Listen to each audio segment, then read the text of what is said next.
Morning, my name is Coach Adam with Soccer Roots. Thank you for watching.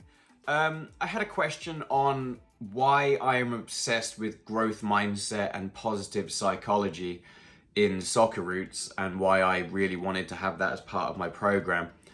Quite simply, I like to move things forward in life and I look around at other places and I see them band-aiding for money really, week to week, but there's no vision, there's no building, there's no thought of where they're going. It's just, we open here, quick, give us money, best of luck to you in 10 weeks, you know.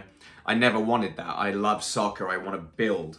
So when I meet a kid at 2, I think, well, where can I take them at 12 when they leave us or whatever, so that they're prepared for the real world, whether it's on the ball as a soccer player or off the ball as a human being. Both are so important to me. So if you're a parent obviously watching this, why would you send your kid to somewhere where you're not getting that psychological help, such as failure tolerance? But I'm going to get into that right now.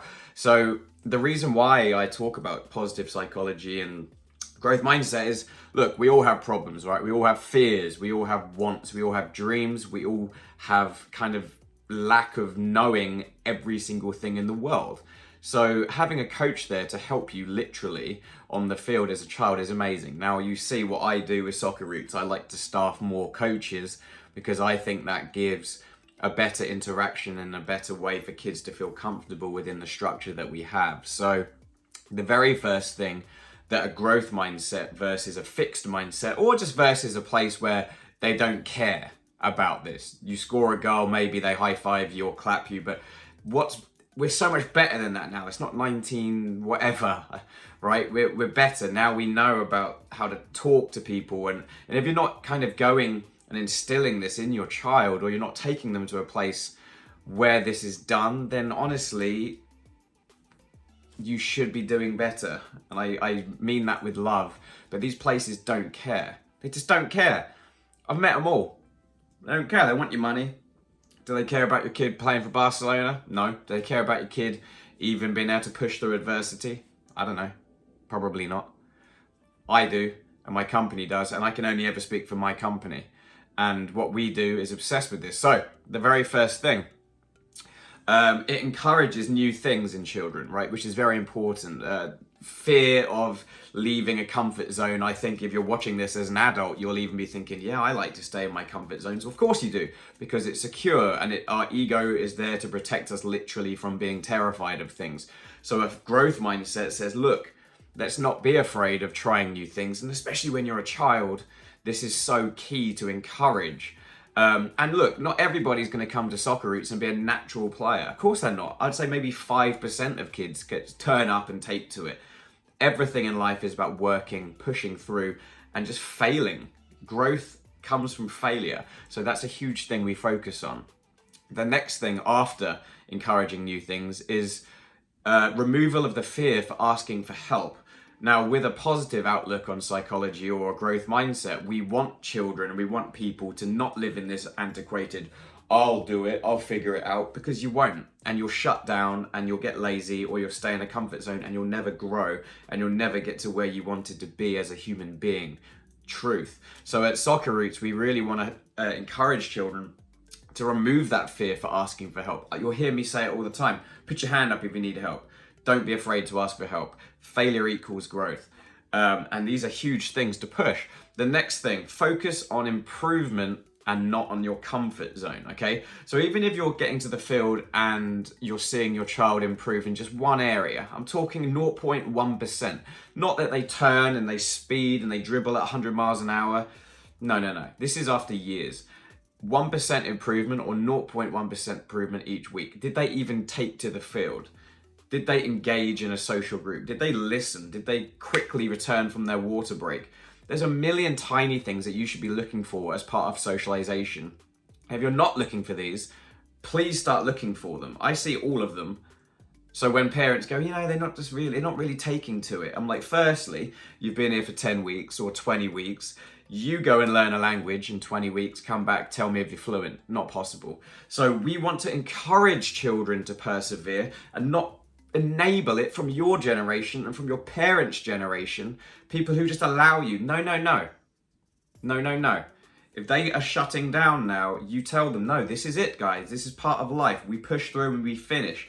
Even if they don't love soccer, even if it's not for them, they finish the 10 lessons that they started because you're building a human being, okay? You're building a strong human being that is not going to get rejected from college and shut down. That's not going to ask somebody out on a date and get shut down.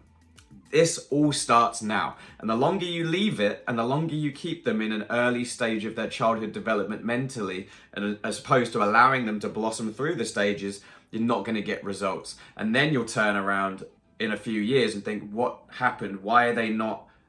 This is why. Start now. Do not slack on it. Move them through the stage of development quickly and focus on growth mindset. Okay. The next thing is mistakes are learned failings. So when they make a mistake and they come over to you, they cry or they stay with us on the field, we literally explain what happened and why that's a beneficial thing for them, as opposed to the opposite of, oh, you fell down, you are hurt, kind of a thing. We don't do that. We say, you fell down, and what we can do to help you next time is, can we improve our balance? Let me show you how I can improve that, and therefore you won't have that happen again. So we take the issue and then we fix it on the field, on the ball, and then upstairs here, okay?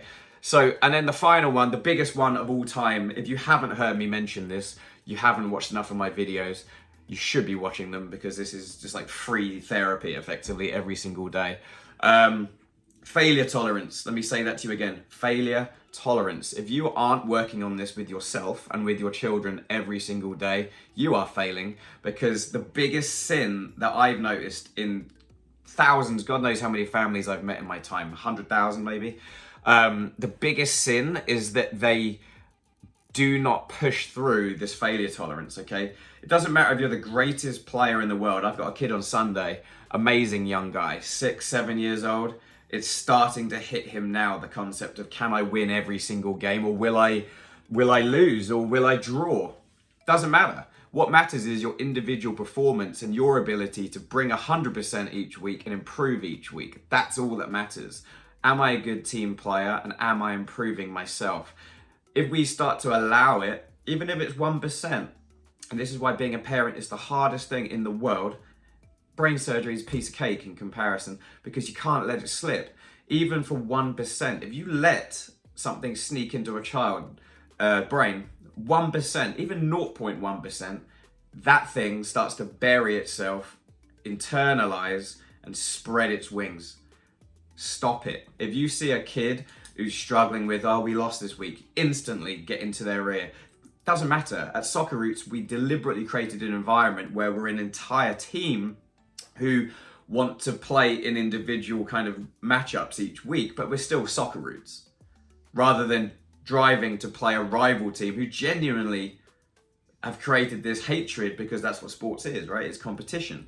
So removing that element in the young ages, this allows them to blossom and to remove the fear of the game, to actually learn and love the game. When it's all about cups at 8 years old, I mean, imagine asking Lionel Messi, oh, what cups did you win when you were 7, 8, and 9 on your club team? He's going to laugh in your face, right? So think about how ridiculous that sounds. The next time you see a club saying, hey, come here for $4,000 a year or whatever, like, what are you doing?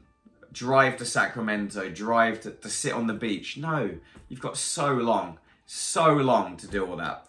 Stages of development. Anyway, I digress. Positive psychology, growth mindset. Quick recap. It encourages new things. It removes the fear of asking for help. Focus on the improvement and not the comfort zones. Mistakes are learned failings, and never give up. That's a long video. I do my best to keep it short. How this has got to 10 minutes, unbelievable. But thank you so much for watching. Please play this to your children, and please play this to your husbands and wives, because this is so key. I just want your families to be brilliant, and I want your kids to push through and be amazing people when they're adults. So thank you so much for watching. See you soon.